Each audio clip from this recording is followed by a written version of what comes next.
Hi people, it's Filet Fish. Welcome back to my channel. Like and subscribe. Ngayon po, may DIY po tayo. Gagawa po tayo ng 2-in-1 hose. Ibig sabihin ng 2-in-1, pwedeng pang-siphon o pambawas ng tubig. Pangalawa, pwedeng pang-filling o pandagdag ng tubig sa ating mga aquarium. Ito po ang ating mga gagamitin. 12 inches po ang haba, 3/4 po ang taba, ang diameter. Pinutol ko na po para hindi natin maipakita sa video. Ito pa po, 5 inches ang haba, 3/4 po ang diameter din. Pinutol ko na din po. Ito po, 1 1/2 ang haba, 3/4 din po ang diameter. Pinutol ko na din po. Ito po naman, 8 inches ang haba, 1/2 po ang diameter. Pinutol ko na din po para mabilis. Ito po, 4 inches, 5 inches po ang haba, 1/2 inch din po ang diameter. Ito po, 2 inches ang haba, 1/2 inch po ang diameter din. At kailangan natin po ng ball valve o sa iba sinasabi gate valve po ito. 3/4 po ang diameter. Dalawa po. At isang reducer from 1/2 inch to 3/4 inch. Reducer po. Tapos T. 3/4 din po ang diameter. At elbow po. 1/2 inch po ang diameter. At isang PVC cement, pangdikit po natin. Umpisahan po na natin ang gagawin natin. Ito po, una, ito po ang una, didikit po natin to sa elbow.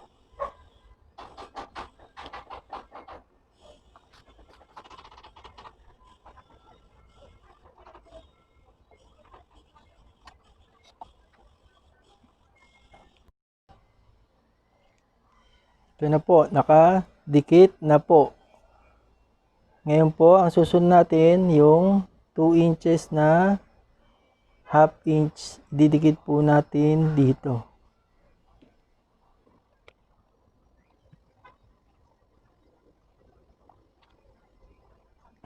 Tutuloyin po natin. Sandali.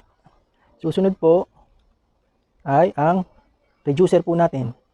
Ididikit po natin dito sa 1/2 inch natin na PVC. Ito po, yung 1/2 inch na butas ng reducer sa 1/2 inch na PVC. Didikit na po natin, lalagyan po natin ng PVC cement.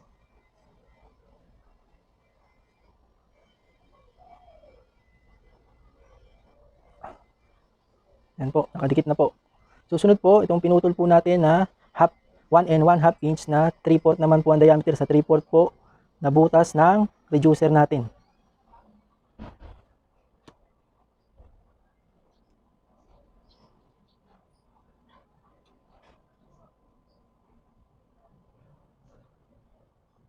Ito po, didikit na po natin. Susunod po ang T natin na 3/4 ang sukat. Dito, didikit po natin dito.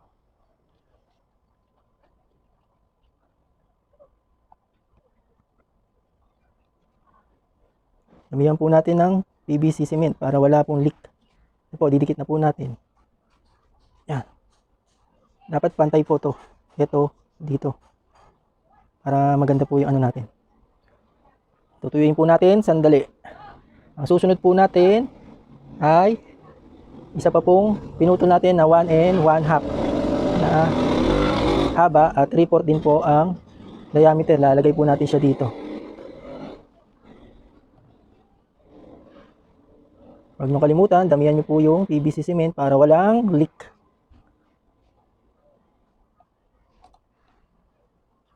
Ito po, alagay na po natin. Susunod po natin itong isang gate valve natin na 3/4 o ball valve po. Alagay po natin dito sa taas.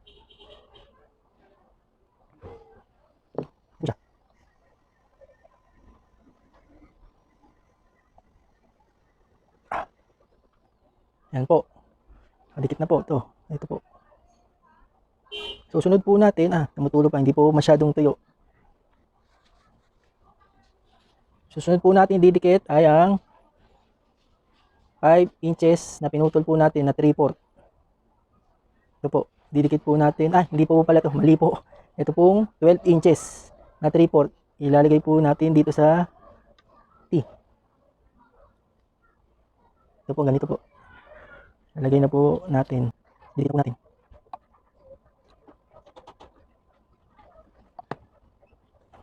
Po, po.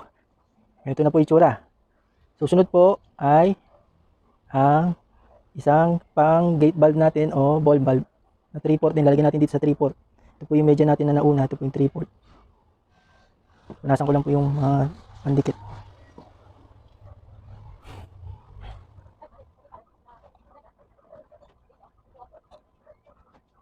Ito po, dito po natin ang isang gate valve natin o ball valve. Yan na po ang itsura natin. Kaya po ganito itsura. Ito po pang hook sa aquarium. I-hook po natin na ganun. Papakita ko po sa inyo sa susunod. Ang susunod po ay ito po ang pinutol natin na 5 inches by 3/4 ang diameter. Ididikit po din natin dito.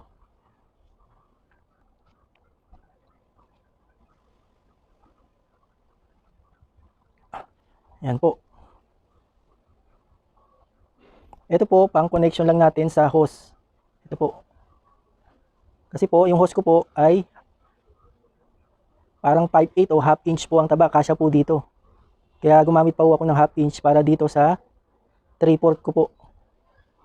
Para maganda po ang kapit. Nasa inyo po kung anong hose ang gagamitin nyo.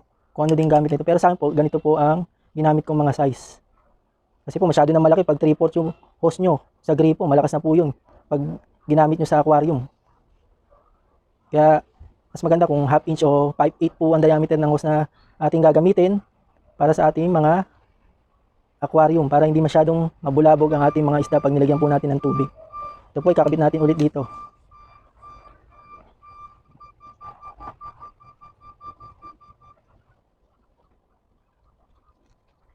Yan po, nakita po natin. Tapos dito po natin, ilalagay natin ang ating hose.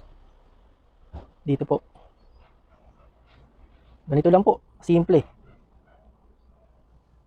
Ito po, paggamit, isasara po natin itong nasa taas.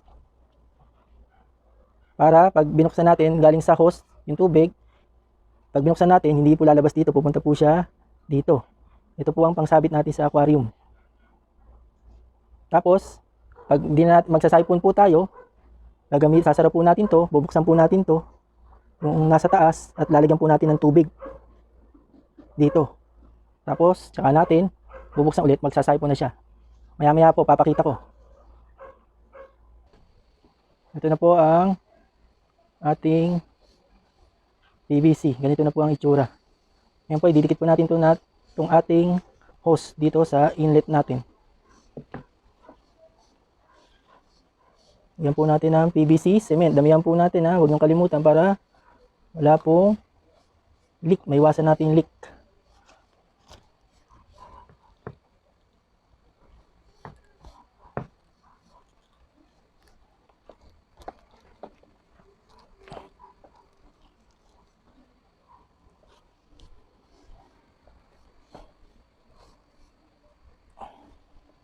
Po, nakakabit na po.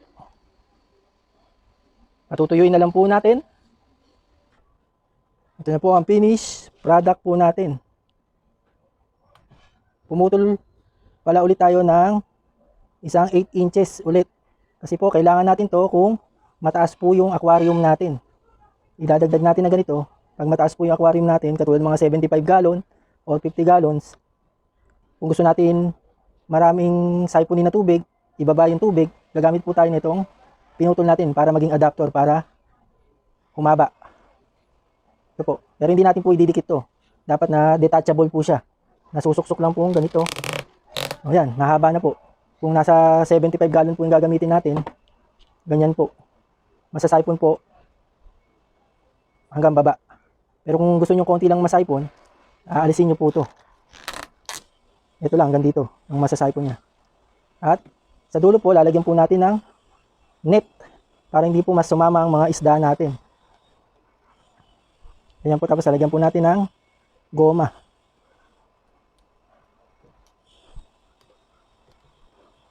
Ayan po. Meron na pong net para hindi po masipon ng isda natin. Testingin natin tong product natin kung talaga bang nagsasipon. Una po sa lahat, yung hose po natin, ito po, dapat po walang tubig. Na-drain po yung tubig niya lahat bago tayo magsimulang mag-siphon. Tapos, isasara po natin tong pangalawang valve. Ganyan po. Kasi ito pong una, bubuksan po natin, nakaganito po. Kasi po, lalagyan po natin ng tubig. Ito po, lalagyan po natin ng tubig. Tapos po, lalagyan po natin ng tubig, sasara po natin para magkaroon po ng pressure dito sa parte na to. Kasi pareho po siya nakasara. Tapos, lalagay na po natin siya sa aquarium na sasiphonin natin. Ganyan po. Tapos, kung magsisimula na po tayo mag-siphon, bubuksan po natin itong pangalawang valve. Siya nga pala, ito pong ginawa nating pang-siphon, kahit maiwan po natin, hanggang dito lang po siya magsa-siphon. Hindi mauubos yung tubig ng aquarium natin, maski maiwan po natin. Kung gusto naman pong mauubos yung tubig ng aquarium natin, may pinakita po akong adapter, yung ginawa natin, pinutol po natin panduktong dito.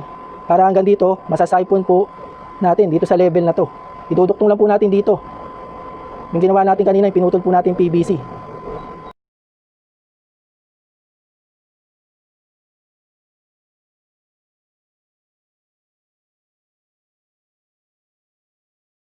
Kaya, very safe. Kung walang duktong, hanggang dito lang po sa siphonin. Maski maiwanan po natin, okay lang. Ngayon po, sisimulan na po natin, siphonin. Bubuksan na po natin itong pangalawang valve. Yun po, nakaramdam po ako ng pressure. Meron po. Titingnan po natin sa hose natin kung merong tubig na lalabas. Ito po. Meron po, successful. Effective po ang ginawa natin pang siphon. Yan po.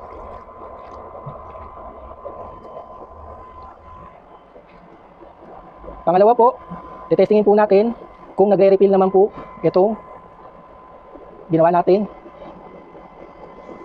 produkto. Sasara po natin muna to. At ito, isasara din po natin kasi po, pag binuksan po natin yung tubig, pag ganun po yung tubig, papasok po dito, baka lumabas lang po dito kung di natin masara to. Tapos ilalagay po natin ulit dito sa i-refill natin na tubig. Tapos kakabit po natin yung dulo ng hose sa gripo.